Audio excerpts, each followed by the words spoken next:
La Jornada Zacatecas TV, un espacio de libertad. Muy buenas tardes, agradecemos la asistencia de todas las personas en esta la segunda edición de estas tertulias políticas organizadas por la Jornada Zacatecas. El día de hoy vamos a abordar el tema de educación y cultura y para ello nos acompañan los expertos en las materias diversas que vamos a tratar el día de hoy.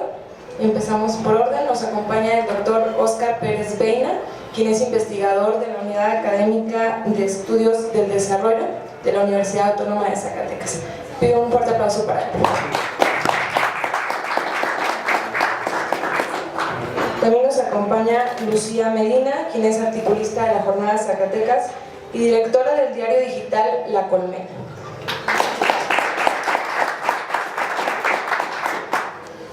Y finalmente nos acompaña Jania Estrada, directora del suplemento cultural de la Jornada Zacatecas, La Gualdra.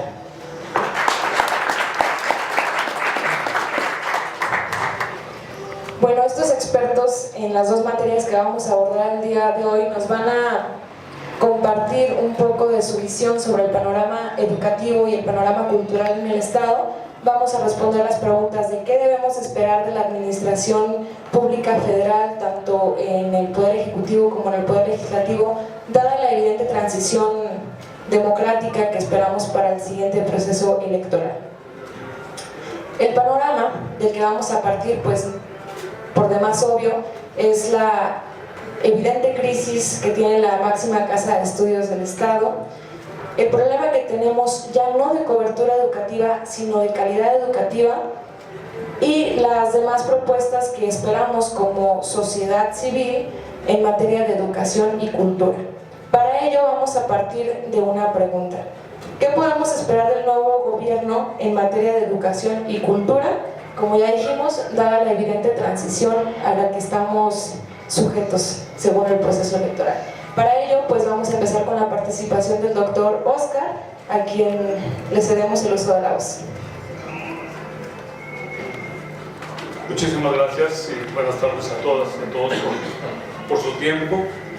Esperamos que esta tertulia realmente les deje un buen sabor de boca. Para colaborar con la jornada en esta invitación que nos han formulado,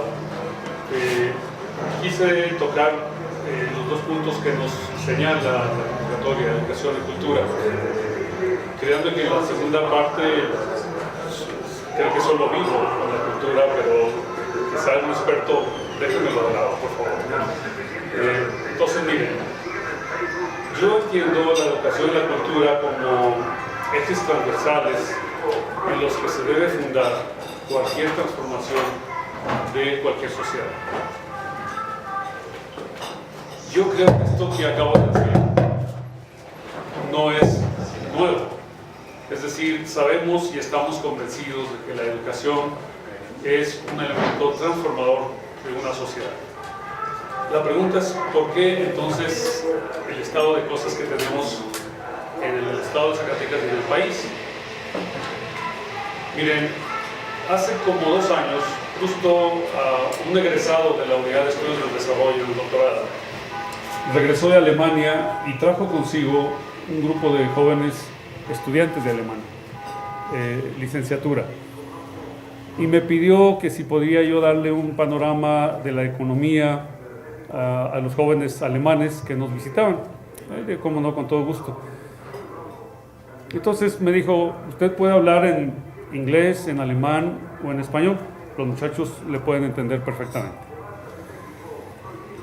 Bueno, pues eso no es común escucharlo en nuestro ámbito, ¿verdad? Que los alumnos, digamos, hayan dejado de lado la barrera del idioma. Bueno, yo impartí la conferencia sobre el asunto de la economía en Zacatecas. Termino mi conferencia y espero, pues, las preguntas. Y la única pregunta que me hicieron fue, un joven alemán se levantó de la parte media del auditorio y me dijo, explíqueme por qué tiran basura en esta hermosa ciudad. Y yo para mí pensé, dije, oye, de eso no estamos hablando. Pero pensé, dije, aquí está el asunto de la cultura, ¿verdad? ¿Cómo es que nos atrevemos a tirar un papel en esta ciudad? pues para esos jóvenes alemanes resultó algo incomprensible y se fue por encima del interés mismo de la conferencia. No les interesó la economía, les interesó la ciudad. Voy a comentar dos casos que me permiten primero hablar de cómo veo el problema de la educación solo a nivel licenciatura, un poco de la educación media y media superior, y luego tangencialmente en una segunda intervención tocaré algo de la cultura. Miren, con mucha frecuencia yo hago referencia a un gran mexicano, Alfonso García Robles, de la gran escuela diplomática mexicana, y él decía: México siempre llega tarde al banquete de la modernidad. Pero ¿cuáles son las razones que él arguía para que esto así fuera? Bueno, él decía, una razón es el bajo nivel educativo de su clase política. Pregunto y suelto la pregunta al aire: ¿será que la academia debe poner más atención en concursar por puestos de elección? Es decir, ¿qué pasaría si se elevara el nivel académico, digamos, en los puestos de elección popular en el país? Y yo me incluyo. Miren, las carreras de mayor futuro en una realidad norteamericana que influye mucho sobre las tendencias en otros países, uno de ellos el nuestro, están carreras como ingeniería de software, odontología, enfermería, medicina, matemáticas, derecho, administración, veterinaria, informática, mecánica, psicología, economía. Es decir, son carreras que ustedes escuchan que la Universidad Autónoma de Zacatecas oferta. Pero dentro de este paquete vienen carreras como fisioterapia, terapia ocupacional, marketing, óptica y optometría, arquitectura técnica, logopedia y farmacia. Esa era, digamos, lo que se veía en el panorama estadounidense para 2014. Si uno ve la oferta educativa de la Universidad Autónoma de Zacatecas, pues vamos a ver que hay 22 unidades académicas, 42 carreras a nivel licenciatura, y que, a diferencia de lo que decía esa realidad, pues Zacatecas, la Universidad Autónoma de Zacatecas, sí se preocupa por la parte humanista y social, y no estaba dentro de las carreras que aparentemente serían las de mayor futuro. Hay otras carreras en el ámbito de Zacatecas, como la ingeniería ambiental, que la ofrece el Politécnico, ingeniería de alimentos, mecatrónica, metalurgia, etc.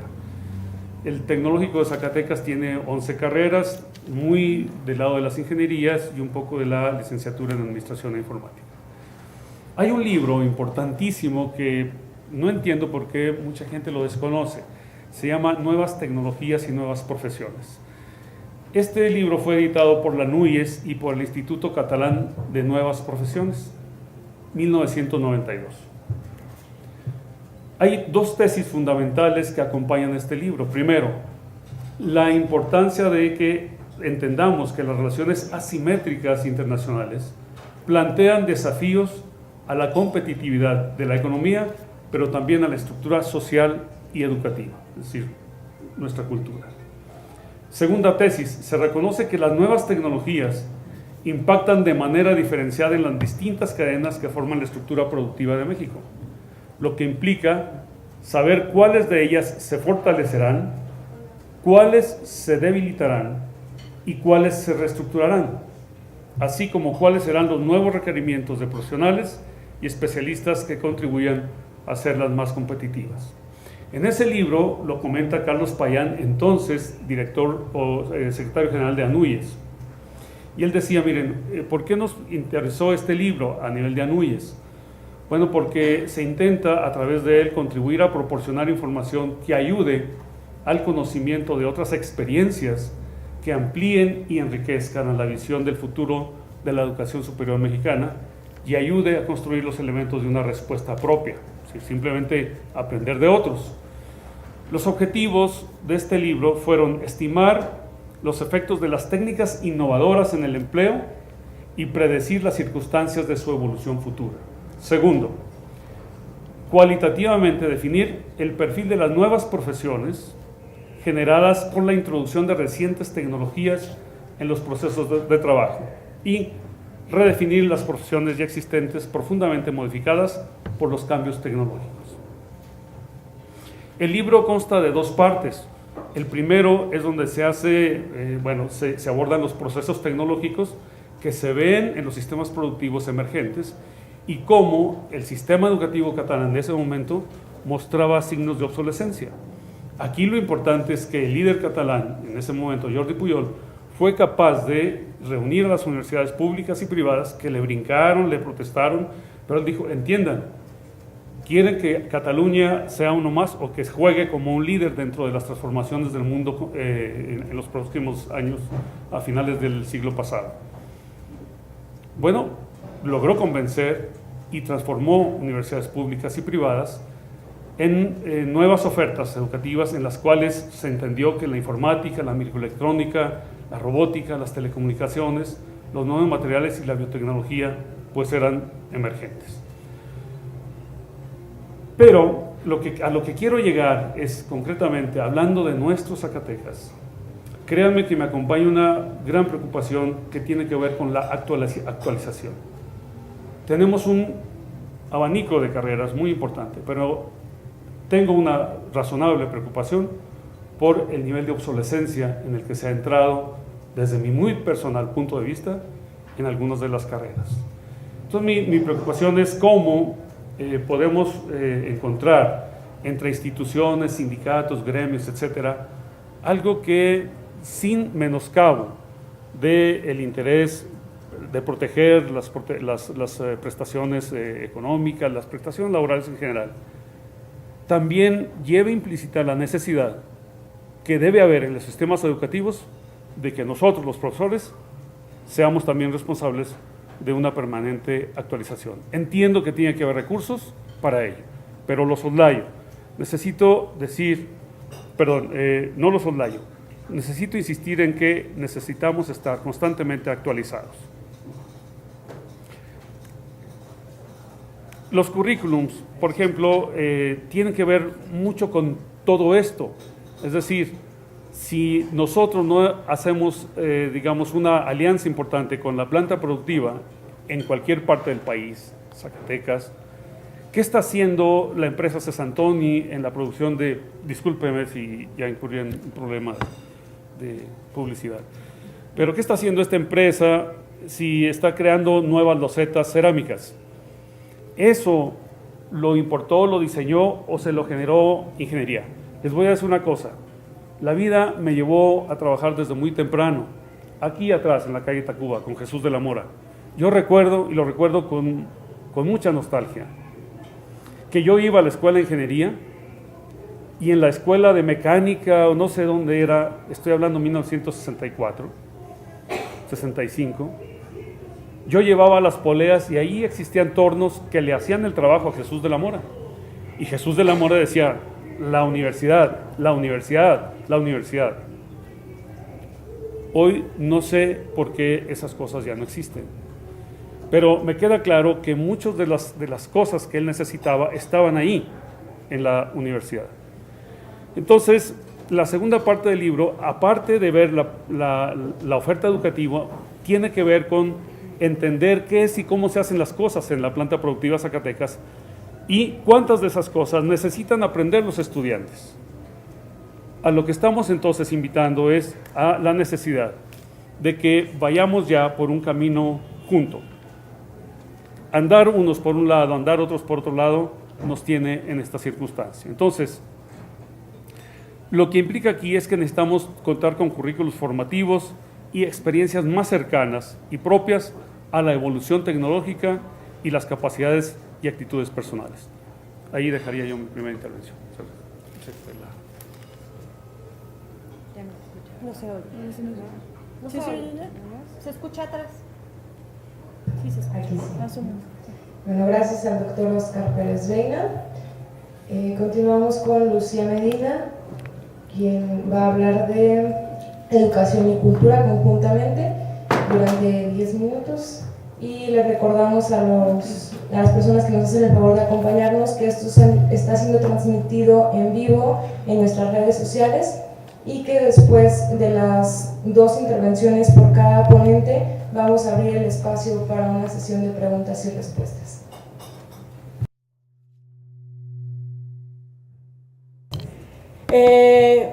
Sé que todavía esta discusión, y por supuesto esto no se sabe hasta que se sabe, como en el fútbol, pero la tendencia a mí me parece que está muy clara y que los argumentos que uno escucha en lo contrario obedecen más a esto que vemos en los últimos meses y en los últimos años, quizá producto de las fake news y de algunas cosas como de esto de pensar que la verdad es una cosa muy relativa. Y que, como bien decía Chomsky, pues la gente ya no cree en los hechos, ¿no? Sé que no es un hecho, pero pues la tendencia es así, me parece que está muy clara. ¿Qué podemos esperar si es que López Obrador, quien ahora encabeza las encuestas en un porcentaje hasta de 2-1, llega?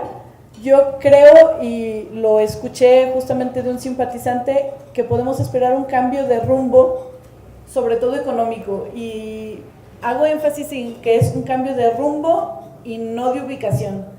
Las condiciones del país, desde mi perspectiva, no permiten un cambio muy radical.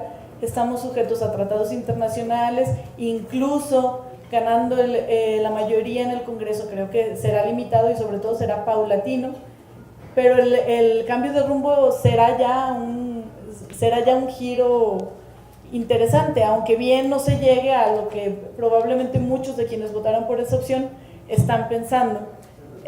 Con respecto a eso, parece no venir al caso con la educación y la cultura, pero para mí viene al caso completamente, porque ciertamente creo que muchas de nuestras deficiencias educativas están vinculadas con asuntos económicos. Por ejemplo, tenemos muchos niños que van sin comer a la escuela, tenemos muchísima gente que no accede a la educación, y entre más avanza el nivel educativo, más gente se queda afuera. Tenemos unas condiciones escolares terribles. Estaba repasando una nota del 2015 de aquí de Zacatecas, donde se hablaba de que el 80% de nuestras escuelas no tiene un teléfono en el plantel, 20% de las escuelas de Zacatecas no tiene agua potable, 43% no tiene drenaje, 25% no tienen siquiera un escritorio para el maestro. Y estas son cifras de Zacatecas del 2015, ojalá ya el porcentaje haya bajado. Y con esto también pues hay muchas otras cosas que parecen que no tomamos en cuenta a veces desde nuestro privilegio. Por ejemplo, la cantidad de niños jornaleros que se distraen de los estudios por estar trabajando, que es más de 1 millón. Nuestras referencias con respecto a la calidad educativa, México tiene 15 años en el último lugar de la OCDE en la calidad educativa. Bueno, las condiciones materiales que ya hemos dicho pues son desastrosas. La reforma educativa también dejó ahí una huella muy marcada en cuanto a la educación. Aquí he visto profesores y seguramente saben mucho más que yo de la materia, pero me parece que está pasando un poco lo que está sucediendo y ya más avanzadamente con los policías. Hoy cualquiera puede ser profesor, alguien que estudió contaduría, alguien que estudió medicina, alguien que estudió derecho puede ser profesor, hablo del nivel básico, sin tener muy probada capacidad didáctica. Y sin embargo también, aunque hasta ahora no se ve mucho, me parece a mí que cada vez menos gente quiere ser profesor, porque las condiciones laborales de hoy pues no se asemejan a las de hace 20 años, hoy el salario es mucho menor, el poder adquisitivo es menor, la posibilidad de crecer es incluso más baja que antes. Yo recuerdo que antes se decía que se rancheaba y luego ya se iban acercando a la ciudad de las que son originarios. Hoy no hay ninguna garantía de eso, ni siquiera hay seguridad de que yo pueda ser profesor toda la vida, porque estoy sujeto a un examen cada cierto tiempo que a lo mejor me saca de eso. De la misma forma que les pasa a los policías, ¿verdad? Que pueden estar ahí unos años, les hacen un examen de control de confianza que hace quién sabe quién, con quién sabe qué método, y que nos dicen que nos cuestan 8,000 pesos cada vez que se lo hacen a una persona, pero que no sabemos en qué consiste ni nada, y que eso nos tiene sin policías en todo el estado. Tenemos una gran deficiencia. Pienso que lo mismo puede llegar a pasar con el magisterio. Ante esta situación, sin duda, el cambio económico aportará, creo yo, a la educación, será una cosa que mejorará. Tenemos muchas cosas que hacer. También me parece que se privilegia el dinero por sobre todas las cosas cuando se habla de esto.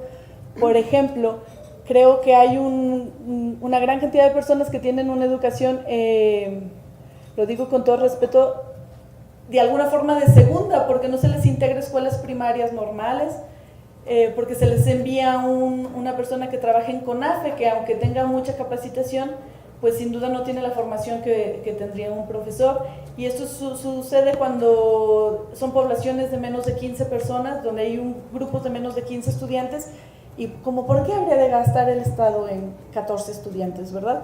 Se privilegia el número antes de llegar a esos. Quizá esos 14 necesitan todavía más oportunidades que los otros que están en este panorama. Y así veo, por ejemplo, los profesores me cuentan cómo están amenazados de perder matrícula en sus escuelas porque les cierran un grupo y entonces se quedan sin maestro. Entonces veo incluso que hasta como que falsifican alumnos con tal de mantener la matrícula a un nivel suficiente para que la escuela no pierda muchos beneficios.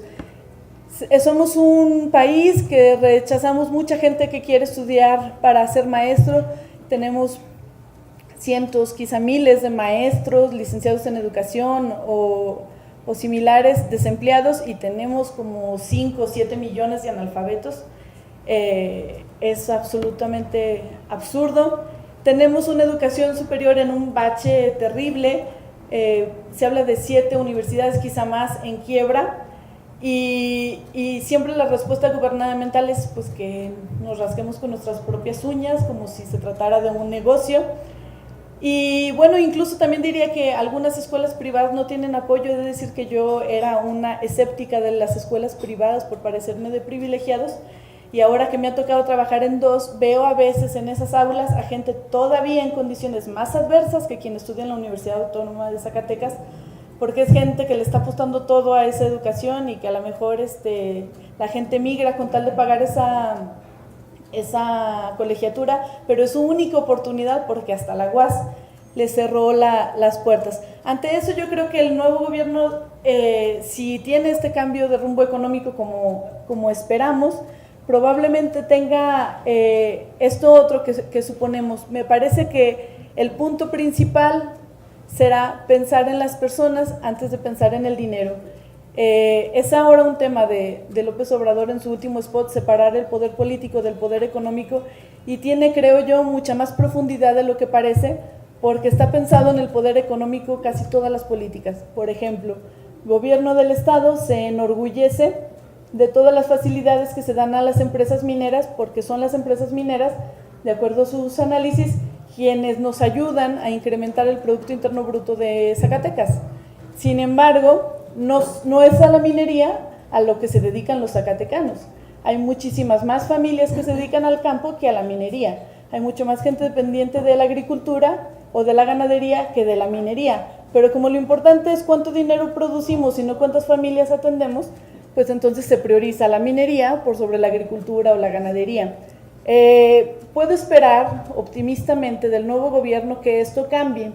En su última visita a Zacatecas escuché a un reportero de Imagen, Alejandro Castañeda, preguntarle a López Obrador por qué se planteaba que en esta idea de reestructurar las secretarías, por qué se planteaba que en Zacatecas estuviera DICONSA y no por ejemplo, algo relacionado con la minería.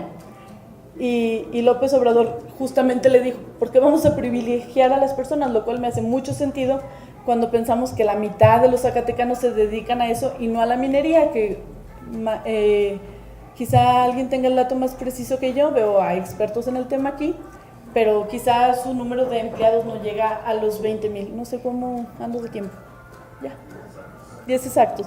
Ok, solamente quisiera anunciar, bueno, que en la siguiente parte me gustaría profundizar en cultura, que me parece que tiene el mismo problema. Se equipara la cultura con el turismo. Yo lo veo incluso hasta en los candidatos a presidentes municipales. Se les habla de cultura y ellos piensan que se les habla de turismo. Y en la siguiente parte ahondaré en eso y en particular en lo que Zacatecas tendría que esperar de ellos. Gracias. Bueno, pues muchas gracias a Lucía Medina por su trayectoria laboral. Conoce de primera mano estos temas de los que viene a abordar. Y pasamos con Jania Estrada, experta en el tema de cultura. Muchas gracias. La verdad es que experta todavía no me considero porque me falta mucho por aprender. En estas lides uno nunca deja de aprender. Hice mi participación en dos bloques, uno que habla del presupuesto y más o menos de cómo está el área de cultura, sobre todo analizando lo que ha pasado en este último sexenio, y en el segundo bloque me di a la tarea de consultar con mis amigos académicos, investigadores, artistas y gestores culturales para hacer como un decálogo de buenos deseos para el próximo sexenio. Entonces, prometo ser breve. La semana pasada que recibí la invitación de los ingenieros Raimundos, inmediatamente acepté porque lo primero que pensé cuando me formulé la pregunta de qué esperaríamos que sucediera independientemente de cuál de los presidentes ganara, lo primero que vino a mi mente es que yo esperaría que sucediera un milagro. Porque creo que solo así, y por supuesto lo digo en sentido figurado, la siguiente administración puede considerar, ahora sí con seriedad, hacer un verdadero plan estratégico que reúna el esfuerzo de todos los actores en el sector de la cultura y las artes a todos los niveles. Me refiero a los funcionarios que trabajan en el área, desde los que forman parte de la Secretaría de Cultura, hasta los que integran los equipos de trabajo en cada una de las dependencias culturales, tanto en los estados como en los municipios. Sucede, como seguramente ustedes ya lo saben, que desde hace décadas no ha existido una coordinación real entre cada uno de los niveles de administración pública en esta área. Es decir, desde antes de que existiera la Secretaría de Cultura, cada uno de los estados tiene su propio plan para esta área y no se ha visto que éste responda a un eje rector que debería de ser implementado desde la Federación. Las cosas más o menos funcionan así. El Ejecutivo diseña su proyecto de egresos cada año, en donde considera lo que ha de invertirse en el área de cultura. La primera observación está ahí, porque quienes diseñan este proyecto parecen no tener clara la importancia de esta área y piden cada año recursos que son insuficientes, y peor aún, se conforman año con los recortes. De alguna manera se ha considerado que destinar más recursos económicos a este sector es innecesario, seguramente porque por el desconocimiento de todo lo que aporta en términos económicos y sociales. En términos económicos, por ejemplo, las actividades culturales, de acuerdo a datos del INEGI, aportan un 3.3% en promedio al Producto Interno Bruto. De ellas, las actividades que más aportan son los medios audiovisuales, en segundo lugar las artesanías y en tercer lugar la producción cultural de los hogares. Su vínculo con el turismo, además, le da un plus, dado que el turismo cultural nos atañe principalmente en Zacatecas, y me esperaré para que aborde el tema Lucía y luego ya le comento. Una vez diseñado el presupuesto de egresos, son los diputados quienes aprueban o desaprueban lo que el Ejecutivo ha considerado para cultura. Los diputados, ¿qué decirles de ellos que no sepan ustedes? ¿Conocen ustedes a quienes integran la Comisión de Cultura y Cinematografía? ¿No? ¿Alguno de ustedes conoce a algún integrante de esta comisión? Bueno, les voy a decir el nombre de la presidenta. La presidenta es Abundis Estrada María Verónica y es del Partido Acción Nacional. Pero en total, como integrantes de esta comisión figuran, fíjense bien el porcentaje de partidos: 11 diputados del PRI, 5 del PAN, 2 del PRD, 3 de Morena, 2 del Partido Verde, 1 de Movimiento Ciudadano y otro más independiente. Tenemos en esta comisión a 2 diputados originarios del estado de Zacatecas, y de ellos solo puedo afirmar que Álvarez Maínez sí cumple con el perfil para estar ahí. De Araceli Guerrero, la otra integrante de la comisión zacatecana, la verdad es que mejor no digo nada. Pero díganme ustedes cuándo la han visto en alguno de los cientos de eventos culturales que hay programados cada año en nuestra ciudad. La verdad es que yo no la he visto. El caso es que son los diputados quienes aprueban el presupuesto. Para el ejercicio fiscal del 2011, la Cámara de Diputados, del 2012, perdón, la Cámara de Diputados aprobó un presupuesto de 16.663 millones de pesos para cultura, lo que representó un incremento de 3.841.6 millones de pesos respecto al proyecto de presupuesto de egresos de la Federación presentado por el Ejecutivo, es decir, había pedido menos el Ejecutivo. En él solicitaba solo 12.821 millones y finalmente le fueron otorgados 16.663. Benevolentes los diputados. Los siguientes años de Enrique Peña Nieto, el presupuesto sufrió permanentes recortes y pese a eso se determinó que la creación de una Secretaría de Cultura era más necesaria que la de asegurar que el presupuesto de cada año cubriera las necesidades de este sector. Así, la Secretaría de Cultura en México se creó para que, y cito aquí la justificación en contra de la página, fuera la encargada de la cultura a nivel nacional, así como de sus contenidos. Mantiene los centros utilizados para la exhibición e interacción, entre los que se incluyen museos, bibliotecas y escuelas de arte. Organiza exposiciones, galerías y eventos culturales en todos los ámbitos del arte. Además, fomenta la cultura y las artes en escuelas públicas en coordinación con la Secretaría de Educación Pública. Yo no he visto nada de eso, por lo menos en Zacatecas no. Se creó el 18 de diciembre del 2015, evolucionando y magnificando los poderes del CONACULTA. Asumió todas las atribuciones en materia de promoción y difusión de la cultura y el arte que anteriormente eran parte de la Secretaría de Educación Pública. Desde entonces, ustedes recordarán, en 2015, gran parte de los actores de este sector, es decir, los artistas, académicos, investigadores, gestores y promotores culturales, cuestionaban la pertinencia de este proyecto, argumentando que lo único que se engrosaría serían las filas de la burocracia. Y yo coincido con eso. Fue una de las grandes contribuciones, entre comillas, de su primer secretario Rafael Tovar y de Teresa, quien pasará a la historia como el diseñador de este tipo de aparatos burocráticos, de instituciones, primero el CONACULTA en la época de Salinas de Gortari y posteriormente la Secretaría de Cultura. Y es que no es lo mismo ganar como director que ganar como secretario. Hay una diferencia significativa. Fuera de eso, hay que decir que esos años que fungió como el máximo director del área de cultura, lo más destacado fue su programa de Cultura para la Armonía, un programa de buenas intenciones, pero que no tuvo buenos resultados, no hay resultados satisfactorios. Desde su creación, Cultura para la Armonía estableció 3 principios rectores de acuerdo a lo establecido en su página, y vean lo interesante que es este proyecto. 1, tiempo creativo; 2, arte en armonía; y 3, culturas vivas. En sus postulados, el programa afirmaba lo siguiente, y aquí fíjense la coincidencia con los discursos de los candidatos a la presidencia, tanto municipal como del país. La cultura como factor de cohesión social es un tema que se ha explorado en las últimas décadas por especialistas en diversos países y organismos internacionales, a partir de experiencias locales que han demostrado la capacidad transformadora del arte en los sujetos, en sus relaciones con los otros y en procesos de integración comunitaria. Cultura para la Armonía propone posicionar el arte y la cultura como herramienta para la reconstitución del tejido social y el desarrollo humano, articulando la riqueza cultural y las profundas problemáticas sociales de nuestro país. Suena bien, pero por alguna razón no se obtuvieron los resultados deseados, y aquí hay que volver otra vez al asunto del presupuesto.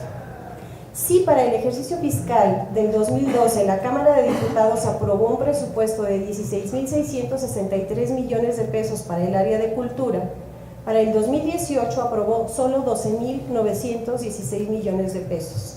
Para que vean nada más la importancia que el gobierno de Peña Nieto le confirió a la cultura y las artes, terminamos con un 22.5% menos de presupuesto. Pero eso sí, ya con una secretaría en funciones y con una ley aprobada que, si bien habla de considerar el derecho a la cultura como un derecho humano, sigue dejando pendiente lo relacionado, por ejemplo, con los municipios del país. Es decir, hace falta que se integren varios puntos medulares a esta ley. Y aquí dejo mi primera participación, porque luego les doy el decálogo que logré reunir con mis compañeros.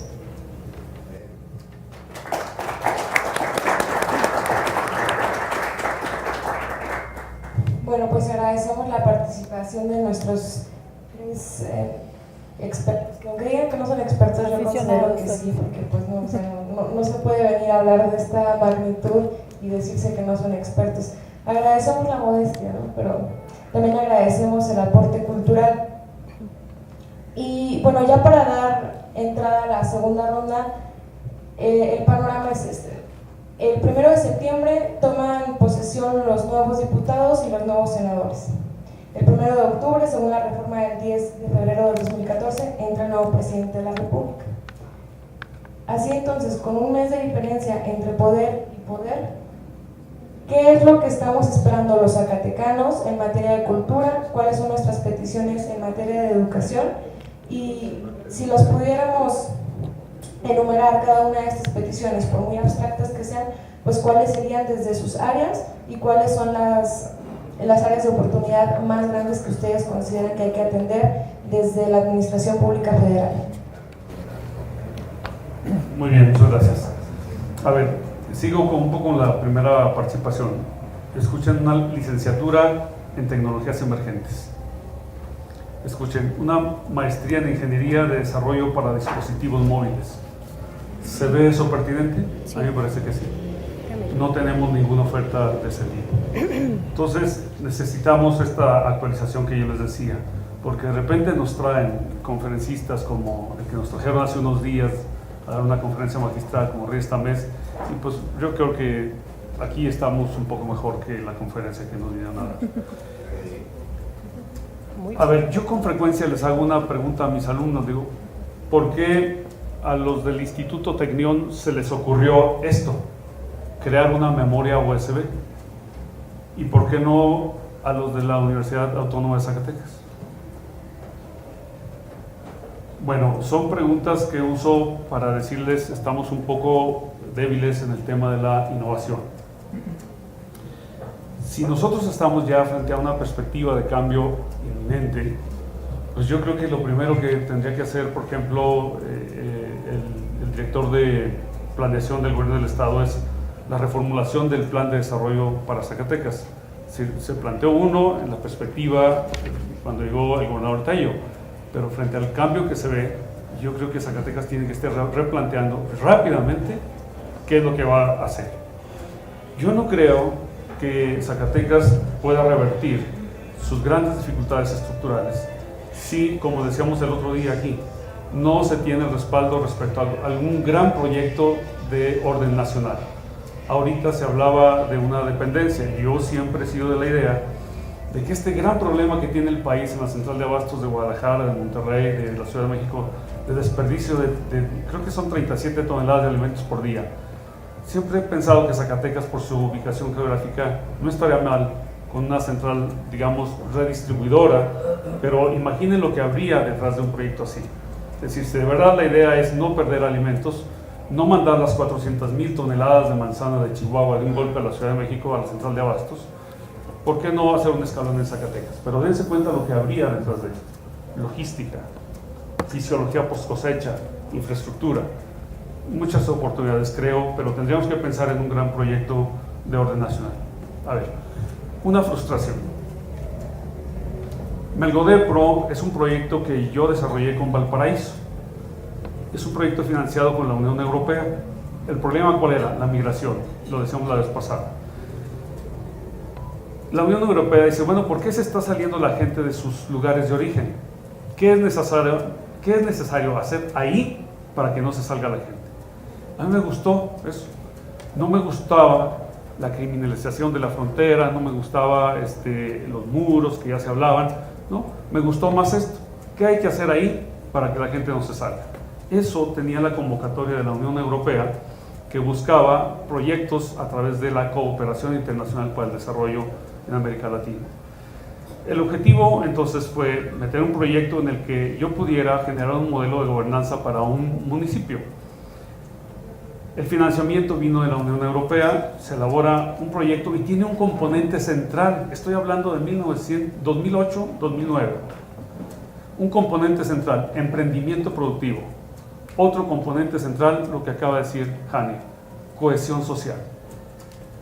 Fíjense desde cuando esos proyectos de la Unión Europea hablaban de dos elementos que hoy parecen estar en el discurso de muchas personas. El proyecto lo someto a consideración de la Unión Europea y es aprobado. Y me dice, muy bien, ¿dónde lo va a hacer? Fije el territorio de su actuación. Entonces voy, Francisco Remurguía, un municipio de gran migración. El presidente me dice, no, pero es que se trata de invertir. Le digo, sí, se trata de que si yo le consigo 4 euros, usted va a poner 1. No. Bueno, voy a Jerez con Alma, tampoco. Voy a Montescobedo, tampoco. Voy a Valparaíso y la presidenta de entonces me dice, mire, lo puedo recibir el domingo. ¿Puede venir? Claro que sí. Llego a Valparaíso y veo que el domingo está ahí lleno de gente la presidencia municipal. Y la presidenta le informan que estoy ahí y de repente ella dice, ¿qué pasa? No.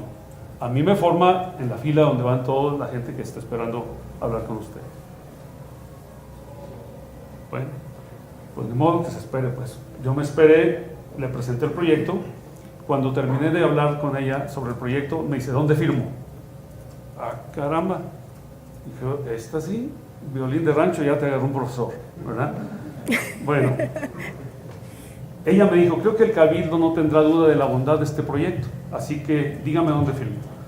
Comunico yo a la Unión Europea que hay un territorio interesado y de inmediato se viene el trabajo. Antes la universidad nos había dado oportunidad, a mí, a otros compañeros, Rodolfo García, de andar por ahí en la parte sur de Andalucía, y me gustó mucho cuando vi una cooperativa dirigida por jóvenes, hombre, pues como los jóvenes que están aquí, pero con una visión de mundo. Dije, esto, ¿por qué no lo podemos hacer en Zacatecas? Me creció la idea. Pues cuando tuve ese proyecto dije, aquí voy a hacer algo como allá en Badalatosa. Oficinas dignas, equipo, coordinación con la gente mayor experta, fundadores de una gran cooperativa olivarera. Siguiente paso, jóvenes de Valparaíso que me van a acompañar en el proyecto. Le dije, doctora, necesito 4 jóvenes, 2 hombres y 2 mujeres. Indicador importante en los proyectos de la Unión Europea, paridad, equidad de género. Capacito a los jóvenes, inducción del proyecto. Condición, no participar en grupo o partido político mientras trabajen con el proyecto. Pleno respeto a las personas y sus ideas. Se compran los muebles, no vine a comprarlos a una empresa, digamos, transnacional. Los hicieron los herreros de Valparaíso. Lo que hice fue ir metiendo el proyecto en la gente de Valparaíso.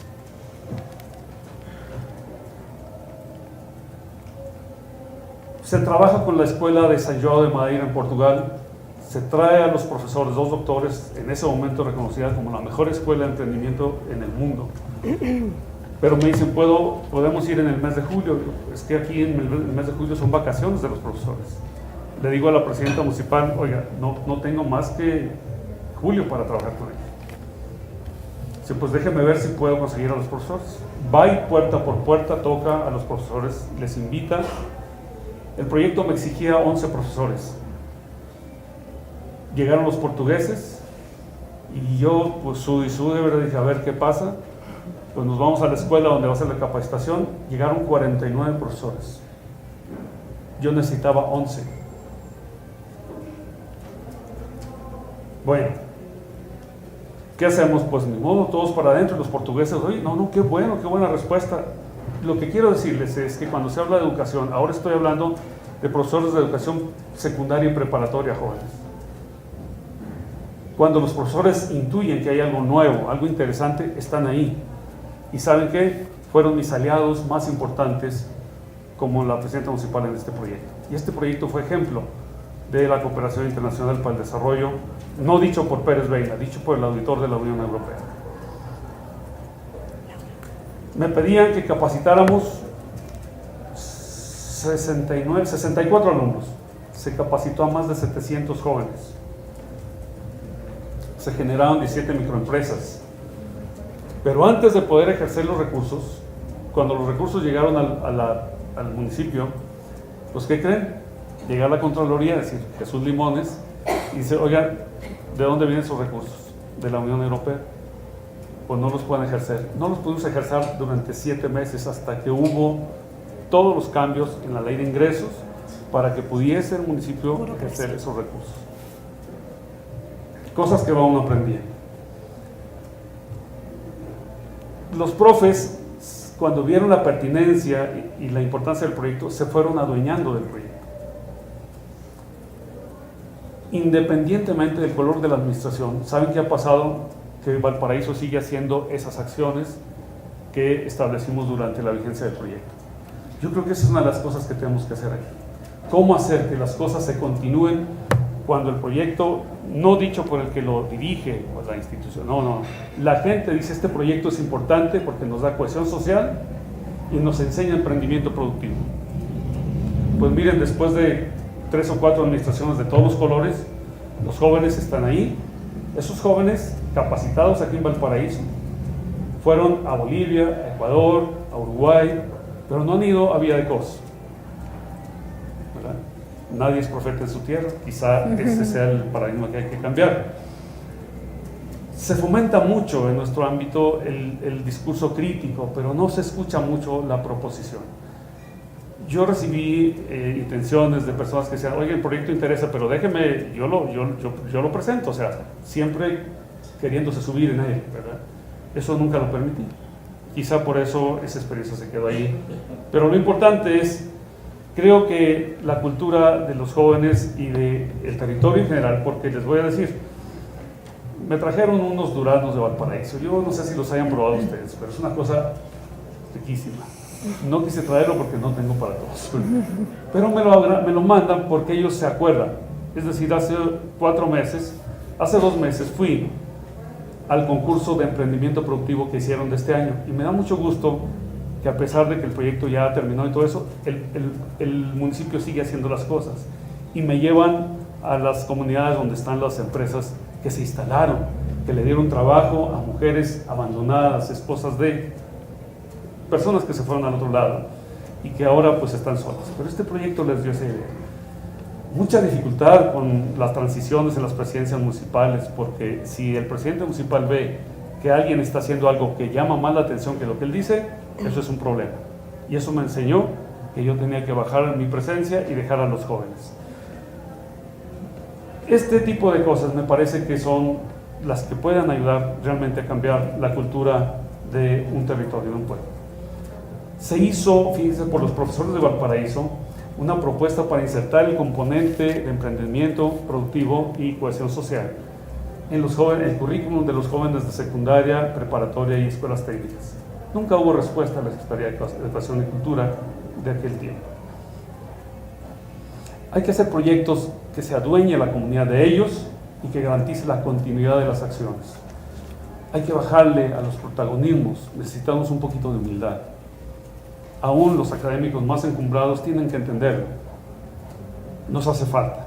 Esto yo creo que realmente contribuye a cambiar la cultura. Muchas gracias. Muy bien.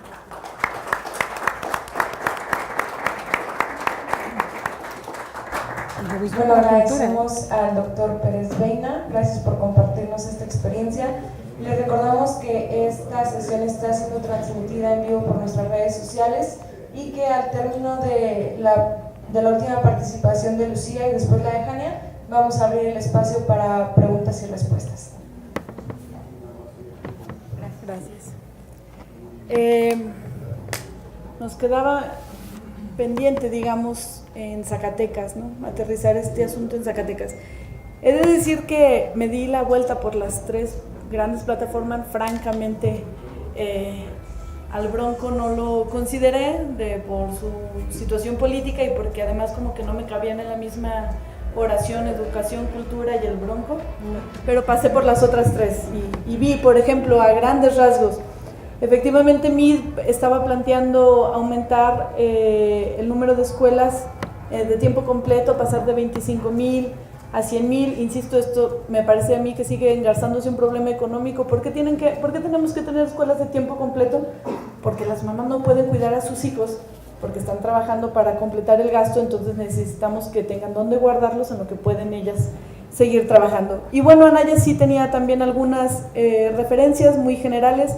En estos días está por salir un estudio de Mexicanos Primero, donde evalúan a los candidatos, ya nos dieron un avance, reprueban a todos en materia educativa, pero los mejores calificados en empate están MID y López Obrador con 4.1, seguidos de Anaya con 3.1 y el Bronco 2.1, por si alguien quiere darse la vuelta a eso en concreto.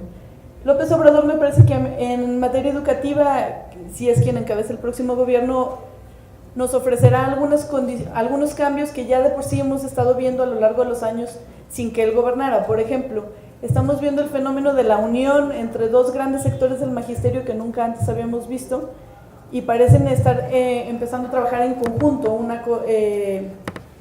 para plantear un proyecto nacional con respecto a la educación. La reforma educativa, el gran reclamo es que no se les había considerado para eso, ahora parece que esto va a cambiar.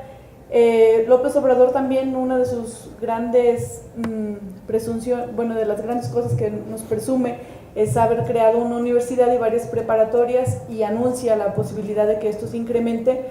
Y bueno, también a partir de su gobierno en la Ciudad de México ahora tenemos útiles escolares y uniformes y eso que antes era populista y que hoy casi todos los gobiernos del país lo hacen. Sin embargo, esto aterrizado a Zacatecas. Bueno, yo lo primero que esperaría para Zacatecas es tal cual lo había dicho, que se centrara en la persona antes que en el lucro.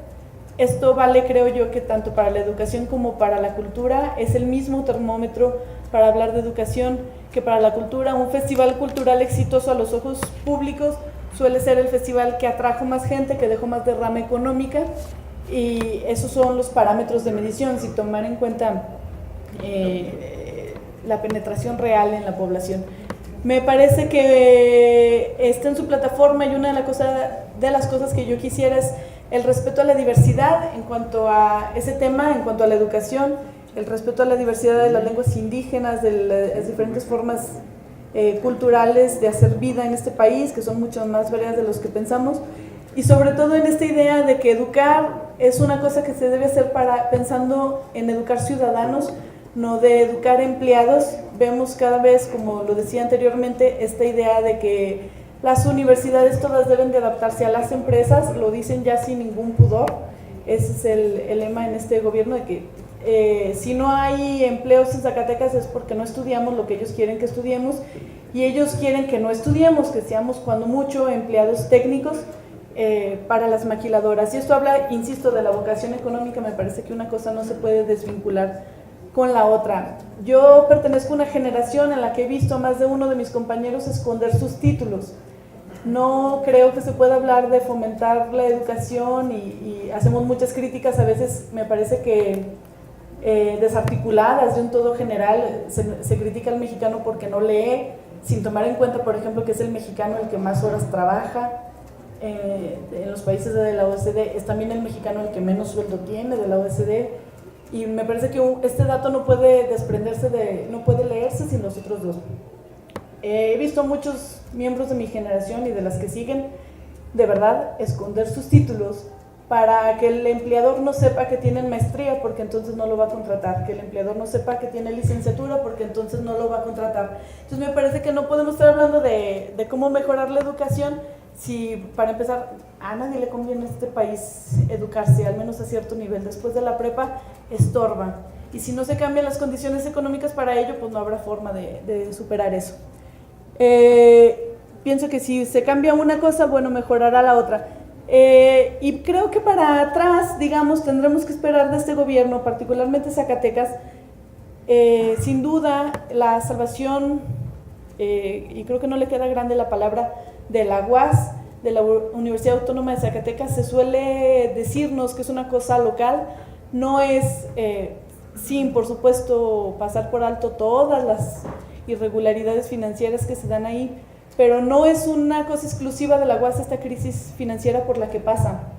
Es parte de todo un modelo generalizado, justamente desarticular la educación superior y para dejarla en eso, en carreras técnicas. Esperaría yo del nuevo gobierno que esto se modificara, no solo para solventar la deuda que ya está y los problemas financieros que ya está, sino para que se vea hacia adelante y se haga una cosa que me parece fundamental, que la apuntaba ya el maestro, el de articular a las universidades con el desarrollo social. Es verdad también que hace muchos años que los universitarios dejamos de dar respuesta, creo en lo general, por supuesto siempre hay quien está haciendo su labor, a las necesidades sociales. No ve la sociedad zacatecana a los universitarios como creo yo la veían hace 30 o 40 años, como un sector de desarrollo, un grupo social que donde se instalaba generaba avance en muchos sentidos y justicia social, incluso más allá de desarrollo. Tenemos un grave problema de de fuga de cerebros. Es una cosa que afecta mucho a la Universidad Autónoma de Zacatecas y a casi todas en el país, y esperaría yo que una cosa trajera a la otra, pero quizás suena repetitivo, pero es que de verdad no veo la forma de mejorar estas cosas si no se mejora también el rumbo económico del país. Con respecto a la cultura, porque no quisiera dejar de tocar el tema, y sé que me queda ya poco tiempo, creo yo que la cultura, efectivamente, como apuntaba Hanna y el maestro también retomó, la cultura debe de ser un factor de reconstrucción del tejido social, que esto se habla mucho, ahora se prioriza mucho los factores de los valores y los factores sociales cuando se habla de la delincuencia. Incluso se nos dice que es nuestra culpa por no educar bien a nuestros hijos, y creo que la cultura puede jugar un papel muy importante ahí, a largo plazo, por supuesto, y llevará mucho tiempo. Una de las cosas que tendría que pensarse es en la cultura como un factor de reconstrucción del tejido social, así como creo que sí se piensa el deporte. Pero no se equipara, me parece, corríjanme si me equivoco, pero me parece que el presupuesto del Instituto de Cultura, según yo, ronda como los 55 millones de pesos. Ya se me fue Magdalena para preguntarle. Y el estadio Francisco Villa sabemos que va a tener una inversión de 40 millones de pesos. Un estadio para un equipo casi se lleva lo que se lleva el Instituto Zacatecano de Cultura, y sin embargo tampoco se ve, ni siquiera el deporte se ve así, pero todavía hay más conciencia social de lo que puede hacer el deporte por una sociedad, y no se ve así lo que puede hacer la cultura por una sociedad. Se llevan cursos de actividades deportivas a las colonias y no se llevan así, por ejemplo, cursos de pintura, cursos de, no sé, digamos, para hacer tertulias literarias, etcétera. La cultura me parece también que tiene que ser algo permanente, insisto, no verlo como una actividad de atracción del turismo y de fomento económico solamente. Eso es un efecto de ella, y qué bueno, pero no es, por supuesto, lo fundamental, eso es lo accesorio. Y me parece muy importante pensar no solo en el consumo de la cultura, sino en la producción, en la generación. Tendría que facilitarse mucho más el acceso a conocimiento y a información, y a museos, y a libros, y a todo lo referente para los artistas locales, y no solamente para los artistas, que igual sucede en el deporte, que estamos patrocinando a los garbanzos y a Libra, y no democratizando eso. Me parece fundamental, y lo esperaría yo para Zacatecas. Creo yo que si es que López Obrador, como lo marcan las tendencias, y esto lo quiero reafirmar, que me refiero a él en mucho por eso, aunque todos sabemos dónde late mi corazón, nunca lo he ocultado, pero además ahora los hechos afortunadamente me permiten decirlo, ¿verdad? Quisiera yo enfatizar esto, que si López Obrador llega, al menos está en su propuesta para la Secretaría de Cultura está justamente Alejandra Frausto, que una de sus principales cualidades está justamente participar con grupos vulnerables. No se está pensando, y esto me parece un gran acierto, en la cultura como el entretenimiento de las élites, como suele verse, y esperaría yo que esto bajara acá. Diré algo que a lo mejor puede escandalizar a algunos, porque ahora esta palabra parece como que está prohibida. Me refiero a la palabra Venezuela, pero entre las propuestas que leí, una de las que vi es justamente, por ejemplo, crear orquestas sinfónicas en todo el país, juveniles, tal como se hace en Venezuela. Probablemente este comentario termine retomado por Gloria Álvarez, que no se quita ese discurso de la mente, pero bueno, corramos el riesgo. Me parece que Zacatecas en particular, la única cosa que podría requerir de diferente, francamente me cuesta mucho aterrizar las cosas en Zacatecas, porque creo que en lo general es un problema estructural del país, no tenemos ninguna cosa que nos haga como muy distintos. Quizás solamente diría yo, en cuanto a la vocación de Zacatecas como entidad, hay un gran esfuerzo por convertirnos en una ciudad Juárez. Nos dicen que más bien como que el ejemplo a seguir fuera San Luis Potosí por su industrialización, y se plantea además una industrialización de empresas que ahora vemos ni siquiera garantizan mucho desarrollo. Son empresas que hace 30 años quizá lo generaban, hoy tendría yo mis dudas, pero se nos habla de Zacatecas como eso, ¿no? Como que Zacatecas tendrá progreso el día que tenga tantas maquiladoras, el día que tenga tantas empresas.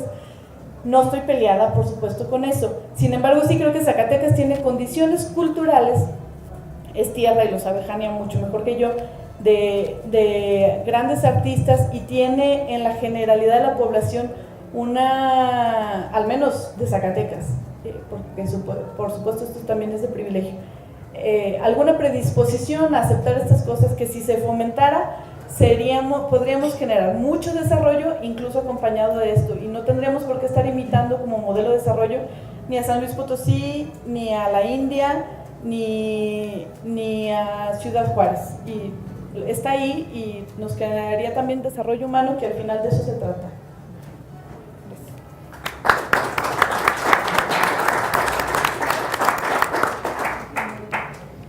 Bueno, pues agradecemos a Lucía Medina por esta última intervención. Gracias por sus aportes, y personalmente le quiero agradecer por confrontar a quienes los medios nacionales han perpetuado como fuentes indiscutibles.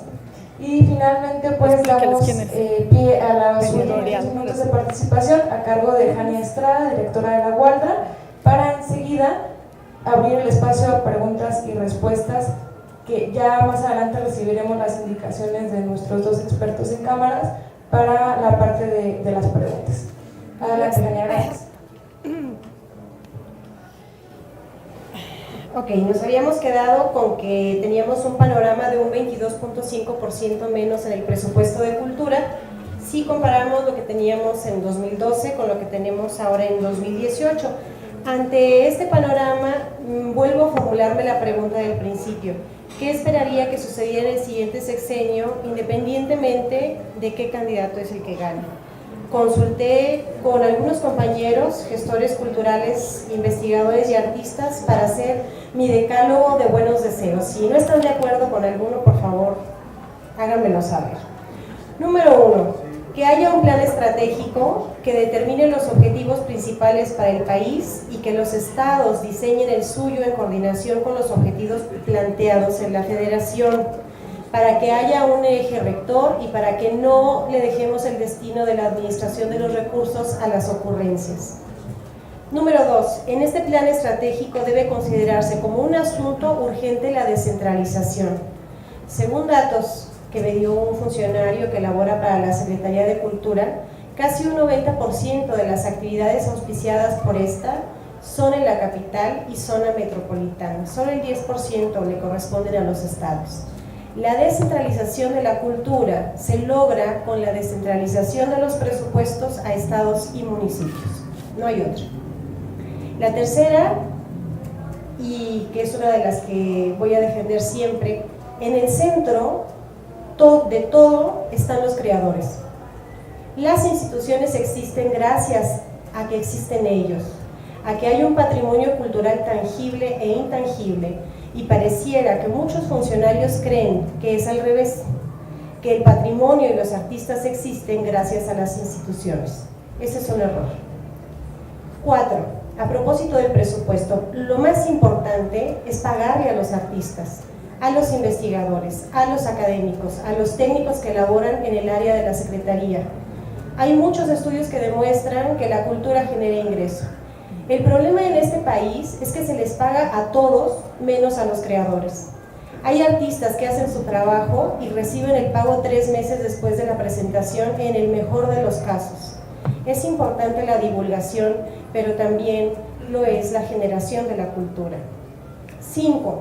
Es urgente también que las instituciones se reformulen el concepto de la cultura y diferencien muy bien entre lo que es el entretenimiento, de lo que son, y el para qué de la cultura y las artes. Son dos cosas diferentes. 6. Que se reduzca la burocracia en todos los niveles y aspectos, pero en materia de cultura es esencial. Cultura no es entretenimiento, es construcción de sentido e identidad. Las actividades culturales son factor de cohesión, como ya lo habíamos dicho, también son un factor de restitución del tejido social en tiempos de crisis. Eso está comprobado. Más acciones entonces y menos palabrería. Es una de las cosas que también estamos esperando. 7. Que se propicie el establecimiento de vínculos entre los niveles de gobierno, la iniciativa privada y los grupos independientes. Economía naranja. Es indispensable la creación de un departamento dentro de la Secretaría que tenga dentro de su área de competencia los asuntos relacionados con la innovación cultural, nuevas tecnologías, a propósito de lo que nos dijo el doctor también, e industrias creativas. Ojo, esto es importante, pero no lo es todo, ni debe ser el eje de todo lo que se haga, y esto lo digo a propósito de la propuesta de Raúl Padilla. Actualmente es el FONCA, fíjense nada más, el encargado de las actividades de industrias creativas, el FONCA que tiene que ver con industrias creativas. La asignación de esta responsabilidad, me lo dijo Álvaro Lara, se hizo así porque no supieron dónde poner este aspecto, entonces se lo asignaron al FONCA, alguien lo tendría que hacer. 8. Hay que revisar la ley de cultura y modificarla a fin de incluir aspectos importantísimos que quedaron pendientes. Debemos tener una ley que haga de los derechos culturales la piedra angular de la reforma integral del sector cultural, es decir, legislación e instituciones, como lo ha dicho reiteradamente Carlos Villaseñor, especialista en ciencias políticas culturales, asesor de la UNESCO y fundador del Consejo Académico de Interactividad Cultural y Desarrollo Asociación Civil. 9. Que se elabore el reglamento de la Ley General de Cultura y Derechos Culturales porque no existe. Si la Secretaría se funda en el 2015, es hasta el 2017 que tenemos una ley que hay que reestructurar, reformular, pero a la fecha no tenemos un reglamento para esa ley. Y 10. Crear verdaderos mecanismos de mecenazgo, patrocinios y estímulos fiscales reales para la inversión en el sector de la cultura y las artes. Actualmente tienen más privilegios en cuanto a estímulos fiscales compañías como Coca-Cola, Sabritas y Marinela que los artistas que dependen directamente de su trabajo. El milagro mencionado al principio podría avanzar si se elige a una persona con el perfil deseado para encabezar la Secretaría, y pese a que Andrés Manuel es el único que tiene designado actualmente una persona, Alejandra Frausto, como posible secretaria en caso de que ganara, la verdad es que los 3 candidatos, porque yo tampoco incluyo al Bronco, me preocupan. Actualmente solo el de la coalición Juntos Haremos Historia, como les decía, ha tenido a bien designar a Alejandra Frausto como titular de la Secretaría de Cultura.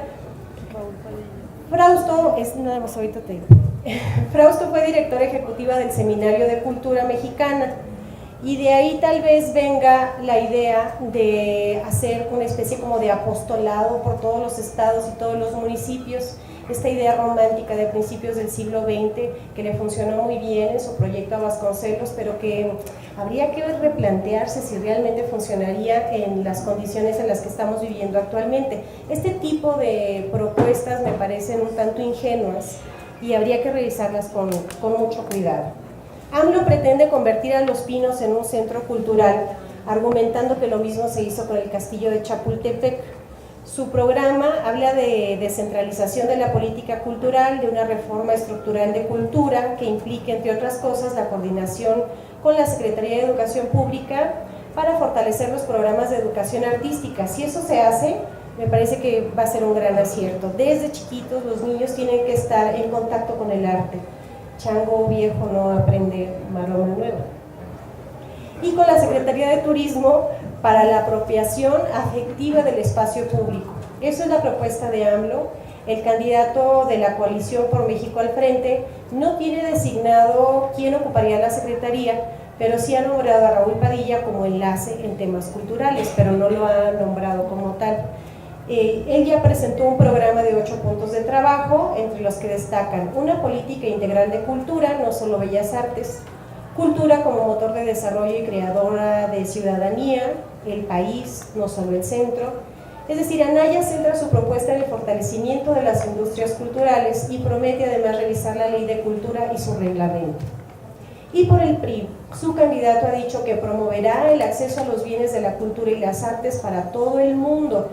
Otra vez la frase de la democratización de la cultura que escuchamos cada campaña por parte de los candidatos del PRI.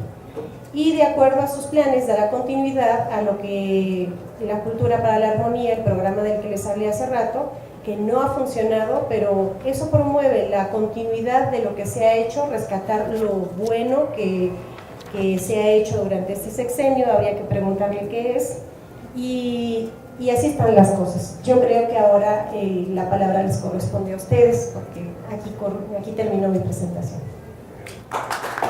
Andrea,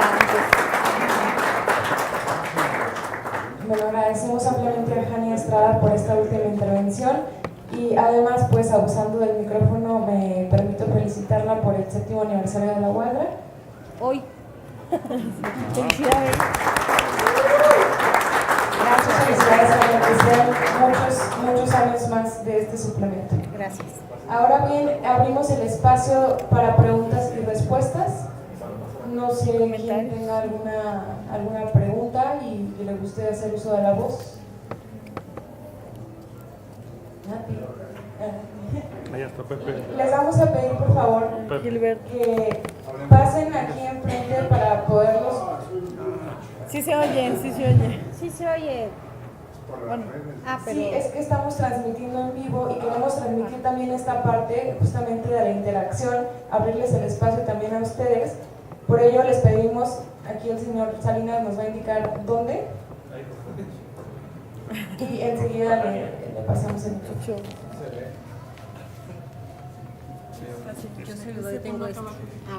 Para hacer dos preguntas muy concretas al doctor Oscar, sobre todo por el interés que tiene tan real, que a mí me consta, en la participación de la universidad con la sociedad. Ese ejemplo que nos puso de don Jesús de la Mora es muy bonito, y usted le tocó vivir también cuando trabajamos en la maestría en desarrollo regional, que también hicimos proyectos en los municipios y en las regiones. Y ese ejemplo que trajo de la Unión Europea puede extenderse a muchas otras entidades y naciones, a pesar de la lamentada estafa maestra.